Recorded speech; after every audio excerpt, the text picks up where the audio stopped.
কল্যাণী বিশ্ববিদ্যালয়ের অন্তর্গত কলেজগুলিতে যে সকল ছাত্রছাত্রীরা তৃতীয় সেমিস্টারে বাংলা মেজর নিয়ে পড়াশোনা করবে ভেবেছো, তাদের জন্য আজকের এই বিশেষ ভিডিও। ইতিমধ্যে তোমাদের দ্বিতীয় সেমিস্টারে পরীক্ষা শেষ হয়েছে এবং এখন থেকে কিন্তু তোমাদের তৃতীয় সেমিস্টার অর্থাৎ থার্ড সেমিস্টারের জন্য পড়াশোনা শুরু করে দিয়েছো আশা করি।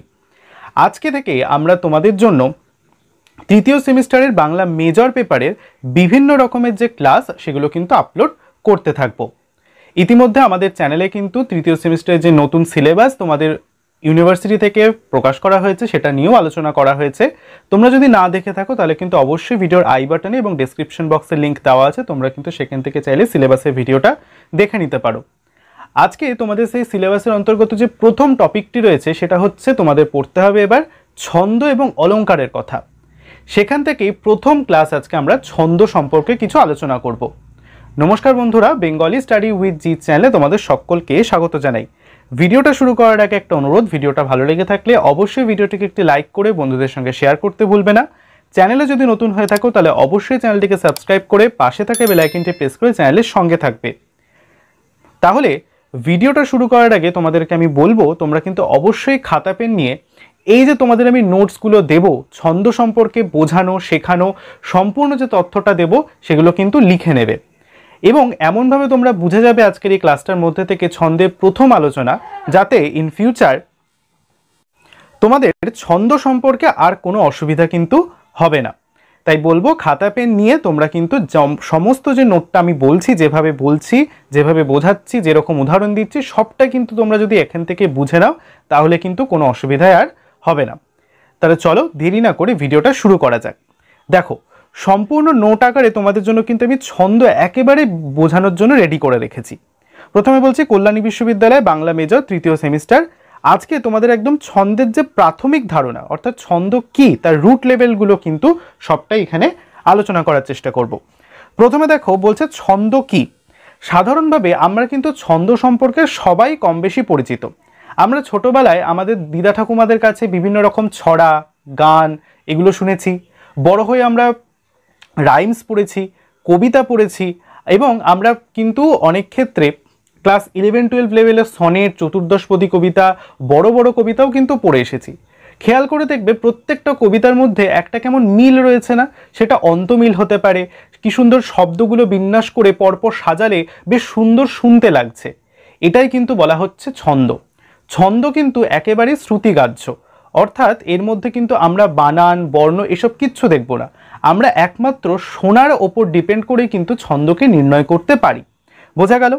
দেখো প্রথমে আমি কি বলছি, ছন্দ হলো শ্রুতিমধুর শব্দের শিল্পময় বিন্যাস। শ্রুতিমধুর অর্থাৎ কি, যে শব্দ শুনতে আমাদের মধুর লাগে, ভালো লাগে, সেই সমস্ত শব্দের শিল্পময় বিন্যাসকেই বলা হবে ছন্দ। যা কানে জাগায় সুষমা, চিত্তে জাগায় রস। পদ্য রচনার বিশেষ রীতি হলো ছন্দ। আমরা মূলত ছন্দকে কোথায় প্রয়োগ করতে বেশি দেখতে পারি? মূলত পদ্য বা কবিতা রচনা ক্ষেত্রে কিন্তু এই ছন্দের প্রয়োগটা বিশেষত দেখা যায়। ছন্দ হলো কাব্যের প্রধান বাহন, অর্থাৎ যে কোনো প্রকার কাব্য রচনা করতে গেলে ছন্দকে কিন্তু সবার আগে মাথায় রাখতে হবে। গদ্য ছন্দও হতে পারে, আবার অনেক সময় আমরা দেখি গদ্যের ক্ষেত্রেও ছন্দের ব্যবহার হচ্ছে, তবে পদ্যেই তার সুস্পষ্ট প্রকাশ। ছন্দ মানুষের কথার উপর সৃষ্টি হয়। আমি বারে বারে বলছি এটা কিন্তু সম্পূর্ণভাবে একটা শ্রুতিগ্রাহ্য বিষয়। আমরা যেভাবে শুনবো সেভাবেই কিন্তু আমরা ছন্দ নির্ণয় করতে পারবো।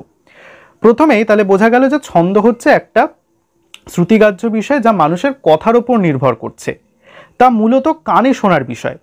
ছন্দ কবির সৃষ্টি, তা ধ্বনির সৌন্দর্য। ছন্দ তাই শিল্পিত বাগরীতি। বোঝা গেল? এখানে ছন্দের সঠিক সংজ্ঞা দেওয়াটা একটু কঠিন। ছন্দ কি এরকম বিষয় নানা মুনির নানা মত রয়েছে, আবার বিভিন্ন পণ্ডিতগণ তাদের সমালোচনায় ছন্দের নানা রকম সংজ্ঞা দিয়েছে। কিন্তু তোমাদের যখন আমি সিলেবাস আলোচনা করেছিলাম সেখানে একটি অ্যাপ্রোপ্রিয়েট আমি বইয়ের নাম বলেছিলাম, সেটা হচ্ছে জীবেন্দ্র সিংহ রায়ের লেখা বাংলা ছন্দ। এই বইতে আচার্য জীবেন্দ্র সিংহ রায় যে ছন্দের সংজ্ঞা দিয়েছেন সেটা দেখো আমি কোটেশন করে লিখে রেখেছি। কাব্যের রসঘন ও শ্রুতিমধুর বাক্যে সুশৃঙ্খল ধ্বনিবিন্যাসের ফলে যে সৌন্দর্য সৃষ্টি হয় তাকেই ছন্দ বলবে। অর্থাৎ কাব্যের মধ্যে যেটা একটা শ্রুতিমধুর ছন্দবদ্ধ যে আমরা শুনতে পাই শব্দ, সেটাই কিন্তু এখানে ছন্দরূপে বিবেচিত হচ্ছে। অর্থাৎ কবি তার কবিতার ধ্বনিগুলিকে যে সুশৃঙ্খল বিন্যাসে বিন্যস্ত করেন তাতে এক বিশেষ ধ্বনি সুষমা দান করেন, যার ফলে কবিতাটি পড়ার সময় পাঠক এক প্রকার ধ্বনি মাধুর্য উপভোগ করেন। সেই সুশৃঙ্খল বিন্যাসকেই বলা হবে ছন্দ।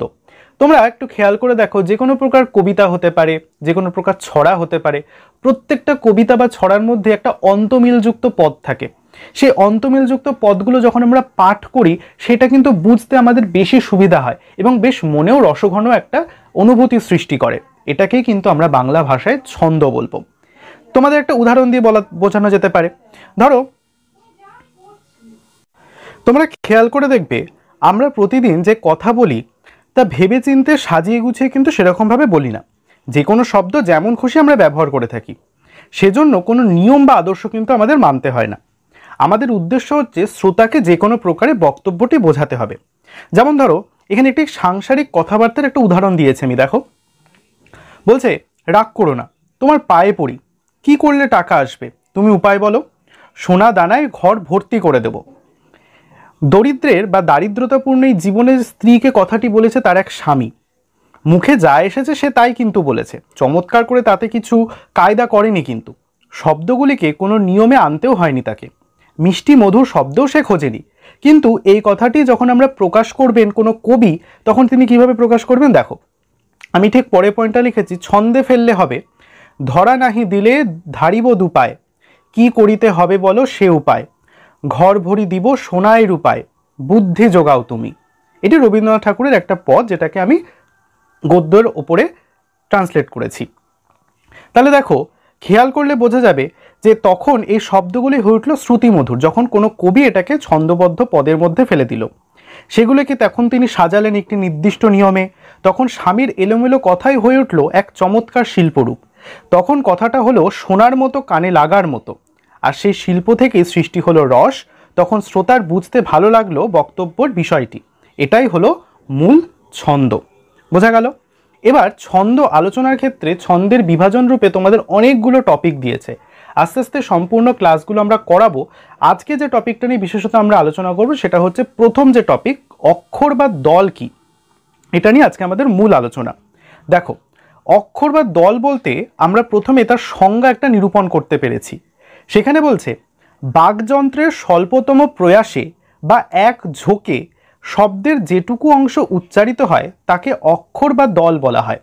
অর্থাৎ আমরা উচ্চারণ করার ক্ষেত্রে কোনো শব্দের মধ্যে আমরা শ্রুতিমধুর করার জন্য বা আমরা বাকযন্ত্রের সাহায্যে যখন কথা বলি, তখন বাকযন্ত্রের সাহায্যে এক ঝোঁকে বা স্বল্পতম প্রয়াসে যেটুকুনি শব্দের অংশ আমরা উচ্চারণ করতে পারি, সেই অংশটুকেই সেই শব্দের দল বা অক্ষর বলছে, যাকে ইংরেজিতে বলা হবে সিলেবল।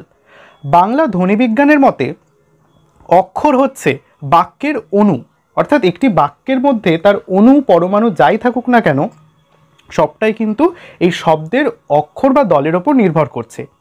একটি শব্দ ভাঙলে তা থেকে পাওয়া যাবে অনেক কয়েকটি অক্ষর।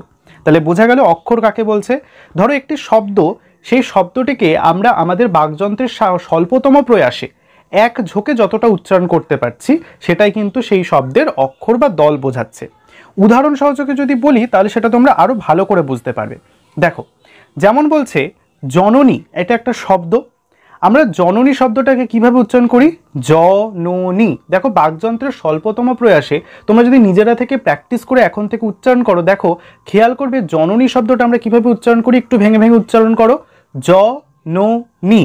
আবার পরের শব্দ দেখো শরৎ। শরৎ শব্দটা আমরা কিভাবে উচ্চারণ করি? স আলাদা উচ্চারণ করছি, তারপর কিন্তু রত বলছি। যেমন গুঞ্জন, গুঞ্জন শব্দটা আমরা কিভাবে উচ্চারণ করি? গুণ আগে বলছি, তারপর কিন্তু জন বলছি।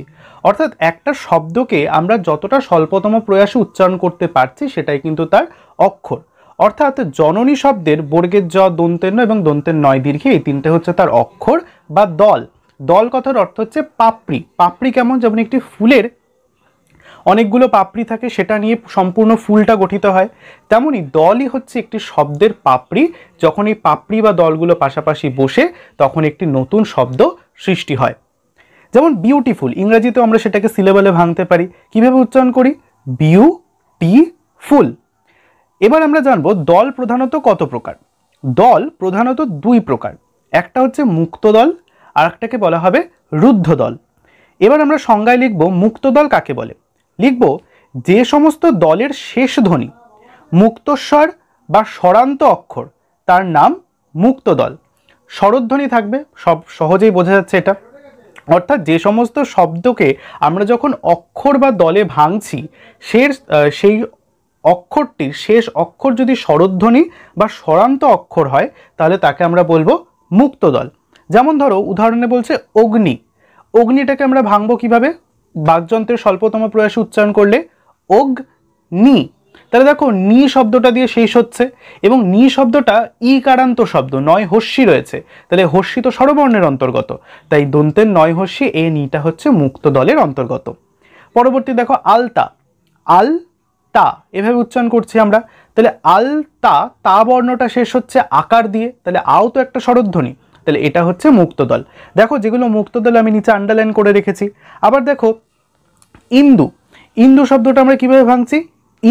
দু, দু শব্দটাও কিন্তু হস্যকারান্ত শব্দ, তাই এখানেও আমরা দেখতে পাচ্ছি স্বরান্ত অক্ষর বা স্বরবর্ণ দিয়ে শেষ হচ্ছে, তাই এটাও কিন্তু মুক্ত দলের অন্তর্গত।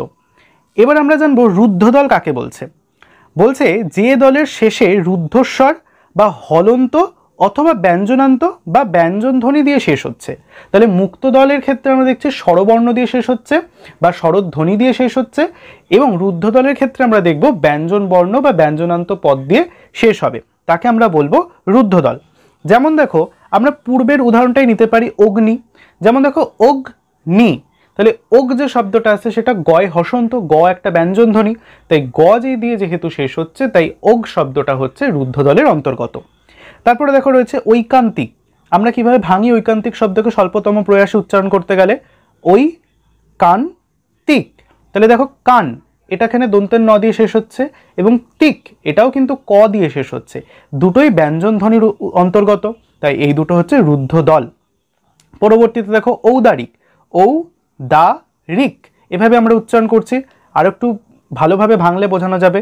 তাহলে ঔ দা রিক, এই যে রিক শব্দটা যেটা দিয়ে শেষ হচ্ছে সেটা ক বর্ণ, তাই ক হচ্ছে ব্যঞ্জন ধ্বনি, তাই এটাও কিন্তু রুদ্ধ দলের অন্তর্গত। এভাবে তোমরা যে কোনো বহু শব্দ দিয়ে তোমরা কিন্তু আলোচনা করতে পারো। এবার আমি কিছু দেখো বাংলা অক্ষর নির্ণয়ের জন্য তোমাদের জন্য রেখে দিয়েছি। যেমন বলছি মৌচাক, কিভাবে উচ্চারণ করছি আমরা? মৌ চাক, তাহলে মৌ এটা প্রথমটা হচ্ছে ঔকার দিয়ে শেষ হচ্ছে, তাই এটা হচ্ছে রুদ্ধ দল, এবং চাক এটা ক দিয়ে শেষ হচ্ছে, তাই জন্য এটা হচ্ছে, ক্ষমা করবে, মৌ হচ্ছে মুক্ত দল এবং চাক হচ্ছে রুদ্ধ দল। তারপরে হচ্ছে কুসুম, কুসুম শব্দটা আমরা কিভাবে উচ্চারণ করি? কুসুম, তাহলে কু হচ্ছে হস্যকারান্ত শব্দ, তাই এটা মুক্ত দল, এবং সুম ম দিয়ে যেহেতু বা ব্যঞ্জনান্ত পদ দিয়ে যেহেতু শেষ হচ্ছে তাই এটা রুদ্ধ দল। এরপর রয়েছে কমলা, কমলা, তাই এভাবে উচ্চারণ করছি, ক হচ্ছে একটা ব্যঞ্জনান্ত পদ এবং মলা এটা হচ্ছে একটা আকারান্ত পদ, তাই ক হচ্ছে মুক্ত দল এবং মলা হচ্ছে মুক্ত দল, যেহেতু কয়ের শেষে অ রয়েছে তাই এটা হচ্ছে একটা মুক্ত দলের অন্তর্গত। এরপরে দেখো আমি আরো অনেকগুলো শব্দ তোমাদের জন্য রেখে দিয়েছি, তোমরা চাইলে কমেন্ট বক্সে কিন্তু অবশ্যই এগুলো নির্ণয় করে আমাকে লিখে দিতে পারো। যেমন দেখো বলছে ছন্দ, আমি এটা করে দিচ্ছি, কিভাবে ভাঙবো আমরা ছন্দকে? ছন্দ, তাহলে ছন এটা কিন্তু দন্তের ন দিয়ে শেষ হচ্ছে বা ব্যঞ্জনান্ত পদ দিয়ে শেষ হচ্ছে, তাই ছন হচ্ছে রুদ্ধ দল এবং দয়ের শেষে অ আসছে, এটা হচ্ছে মুক্ত দল। এমন করে তোমরা আইবুড়ো, যৌগিক, ইস্তেহার, আলমারি, নষ্টনীর, ছায়ানট, প্রত্যয়, উপসর্গ প্রভৃতি কিন্তু শব্দগুলোকে ভেঙে অক্ষর বা দলে বিশ্লেষণ করতে পারো। এর মধ্যে থেকে যে কোনো দুটো তোমরা কিন্তু আমাদের কমেন্ট বক্সে জানিয়ে করে ফেলতে পারো, তাহলে কিন্তু আমি দেখতে পাবো তোমরা শিখতে পেলে কিনা। বোঝা গেল? এই ছিল ছন্দ এবং অলঙ্কারের প্রথম ক্লাস অক্ষর বা দল সম্পর্কে। আশা করছি তোমরা কিছুটা হলেও এখান থেকে উপকৃত হলে। অক্ষর বা দল সম্পর্কে তোমরা জানতে পারলে, নোট আকারে তোমরা লিখেও নিয়েছো। যদি তোমার এই ক্লাসগুলোর থেকে কোনো কিছু হেল্প হয় তাহলে কিন্তু অবশ্যই কমেন্টে জানাতে ভুলবে না। এর থেকে কিন্তু আমি উৎসাহিত হয়ে পরবর্তীতে আরও তোমাদের যে নানা পর্ব রয়েছে সেখানে মাত্রা, পর্বাঙ্গ, ছেদ, জ্যোতি এগুলো সম্পর্কে আলোচনা করতে পারবো। তাহলে দেখা হচ্ছে পরের ভিডিওটিতে। সকলে ভালো থেকো, টাটা।